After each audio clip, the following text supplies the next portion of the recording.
Hey guys, Jason here. Is the Dodge Avenger the best used car on the market? Stay tuned to this video and you'll get my opinion.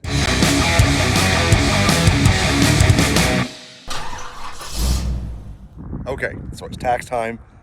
You get a little bit of ching in your pocket and you need a car.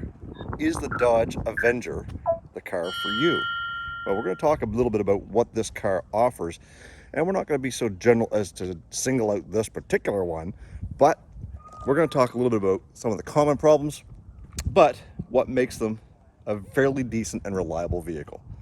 So let's get into this. So what I have here on my used car lot right now is this 2012 Dodge Avenger. It's an SXT, middle of the road. It's got the nice 18-inch alloys.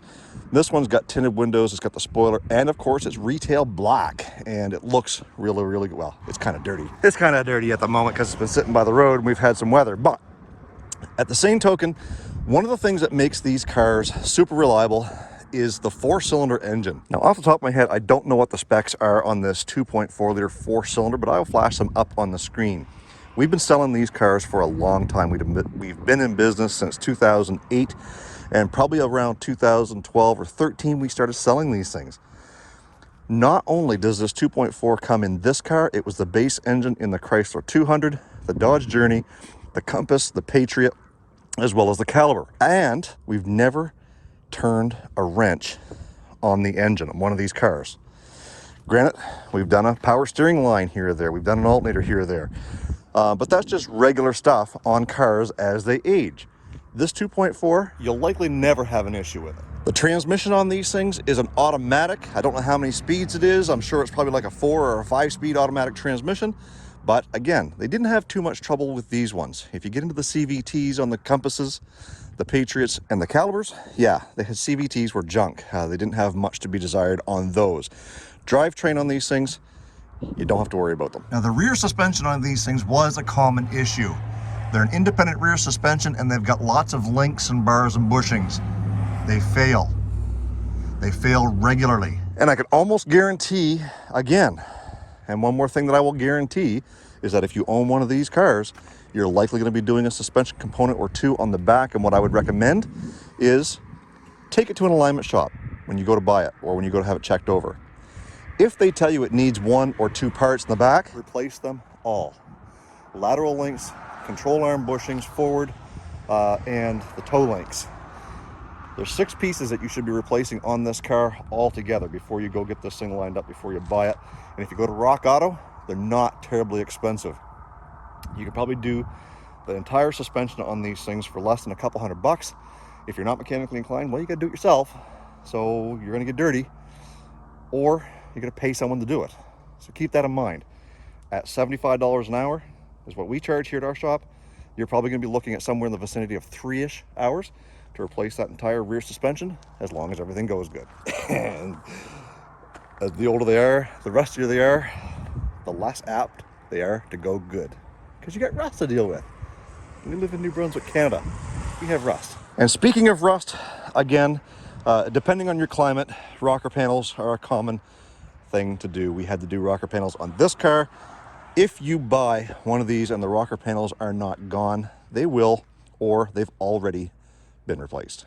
So on the interior, these things come pretty well equipped. They all have power windows and locks. Pretty well all have cruise control, AM, FM, CD, air conditioning, all that good stuff. Some of them are going to have power seats and some of them aren't. Common wear parts is right here from sliding in and out. This piece of plastic normally is broken. For some reason, this one's not. And sometimes the edge of the seat is worn really bad. You come into the armrest. Common thing on the armrest is for that part right there to be worn or cracked or whatever. Now this car, as you can see, has 227,821 kilometers, which for all my American folks is roughly around 141,000 miles. Some of the things that you want to check when you come into the interior of one of these Dodge Avengers or Chrysler 200, they're the same car. First thing, which is not so serious, is the blend doors. The way you can tell that one of these blend doors is bad is that when you turn the car on, you're gonna listen. Turn this on. You hear nothing. Usually if you got a blend door that's bad, you're going to hear snap, snap, snap, snap, snap, snap, snap. It's going to be clicking. One of the doors is trying to open or close. It can't because something's broken.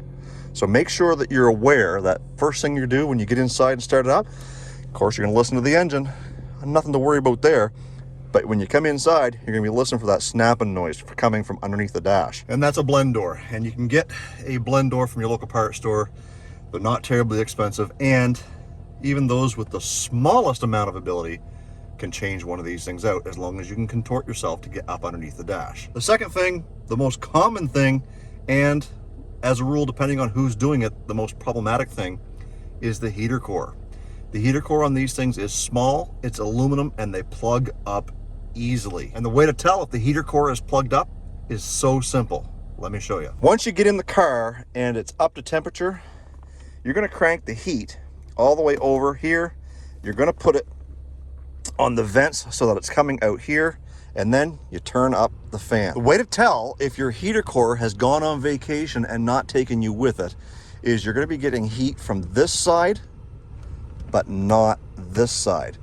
This side is going to blow hot, this side will not. And then you're going to say, well, Jason, the car doesn't have dual zone climate control. No, clearly it does not. But the way the heater core is ducted from down there to these two vents in the middle is it's split, and only half the heater core is blowing through one side. When the heater hoses come through the firewall, what happens is, just like a radiator, you got a hot side that comes in, it goes over, and it comes down through the heater core. But as it leaves little deposits, it plugs up the right-hand side, the passenger side of the heater core.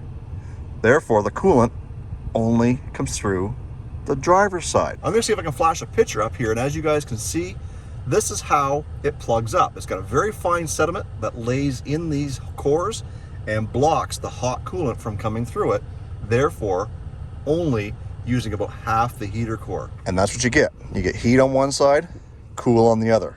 This car was no exception. We put a brand new heater core in this car. Once again, you can go to Rock Auto or Amazon or some of those places and get a heater core very, very cheap. But some garages are going to charge you an arm and a leg to do it. From start to finish, you can do a heater core in one of these cars in about an hour, hour and a half, if you kind of check for leaks and go for a test drive and all that stuff. And the way to do that is they want you to disassemble a lot of stuff to get that heater core out of the dash and those pipes going through the firewall. Well, what we've done in the past is we've cut the heater core hoses going through the firewall, and we've connected them with hoses, rubber hose. That allows you to disconnect the heater core from underneath the dash, slide it out, slide the new one in with the heater hoses cut in the same position, and then just connect the two hoses back together again. Very simple process, and maybe one of these days I'll show you guys in a video how to do that. But yeah, there is a trick to it to do it a lot quicker than having to go through and tear the whole dash apart just to get those lines out from the firewall. A couple of other wear areas on these cars is the chrome will peel off of the door handles, and you can see this one here is doing it.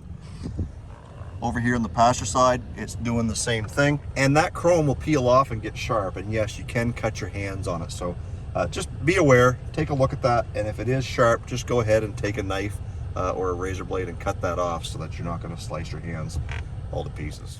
Now, other than that, like I said before, with mileage comes wear. Mileage, condition are the two biggest things that are going to dictate the value of a car. Now, we've got this car here with the 141,000 miles, and we have $5,800 Canadian, which translates into roughly about $4,400 US. 2012, the mileage is right on the money where it should be for this year of car. Keep in mind, it's now 11 years old. 2012, yeah, it's been a while.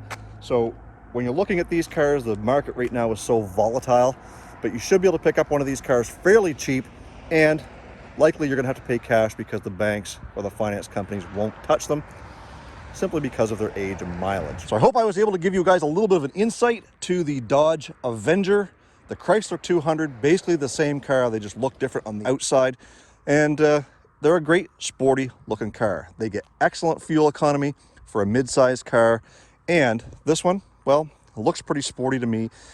Like I said before, you can get them as loaded as you want, sunroof, leather, all the bells and whistles, This one's just a 4-cylinder, and that's where the money is going to be saved. Gas is not cheap these days. It's only continuing to go up. So the best bang for your buck is one of these in a 4-cylinder. The engine, you never have to touch. The other option was the 3.5-liter V6 in the earlier models, and most recently, as of 2010, I believe, and 11, they went with the 3.6. So yes, you could get these things with a whopping 3.6-liter engine, and they had almost 300 horsepower. They worked well.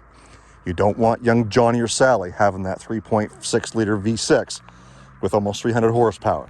Anyways, I hope you can make up your own decision on this car with the information that I've given you.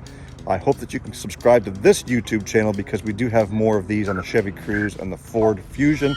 We'll be doing a lot more of these type of videos as well. End every video with stay focused on the windshield, not the rear view mirror. I love you guys. God bless. Let's do it again the next one.